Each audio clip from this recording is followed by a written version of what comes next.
प्यारे बच्चों, क्या आपने कभी सोचा है कि जिन कपड़ों को हम इस्तेमाल करते हैं, खरीदते हैं, वो किस तरह से तैयार किया जाता है?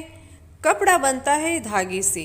इसकी एक हयाती जंजीर होती है, यानी लाइफ चेन। लाइफ चेन में सबसे पहले कपास तैयार की जाती है। कपास से धागा तैयार किया जाता है और धागे से कपड़ा तैयार करते हैं। तो आइए हम आपको बताते हैं कि धागा किस तरह तैयार किया जाता है। Number 1, blowroom machine. Blowroom machine में कपास की सफाई की जाती है।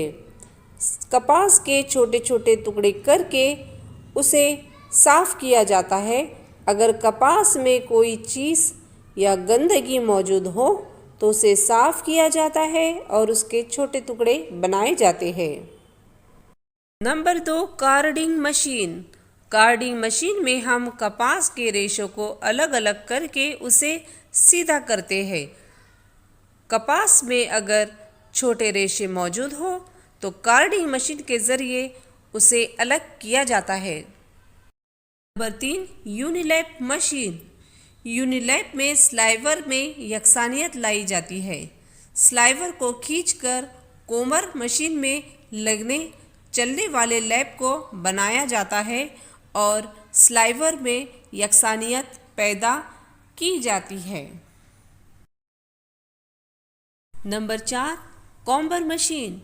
कॉम्बर यानी कंघी करके साफ करना।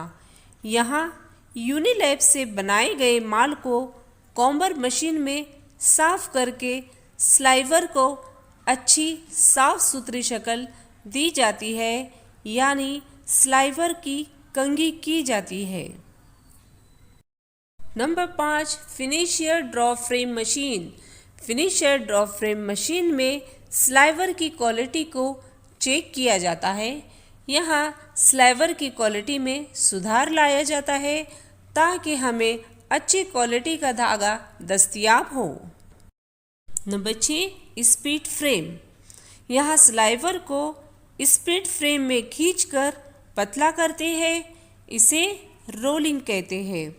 रोलिंग को ट्विस्ट मास्टर के ज़रिए मजबूत बनाया जाता है और धागे को अच्छी तरह बॉबिन में लपेटा जाता है ताकि बॉबिन तैयार हो। Number 7, ring frame.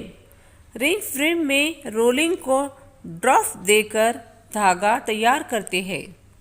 Number 8, link corner. Link corner में मुनासिब नाप का इस्तेमाल किया जाता है और मुनासिब नाप के ज़रिए कोन तैयार किए जाते हैं। नंबर 9, सीज़र और पैकी। धागे में नमी पैदा करके सीज़र मशीन से निकले माल को कार्टून में पैक किया जाता है ताकि धागा आप तक पहुंच सके। लीजिए, आपका धागा तैयार हो चुका है।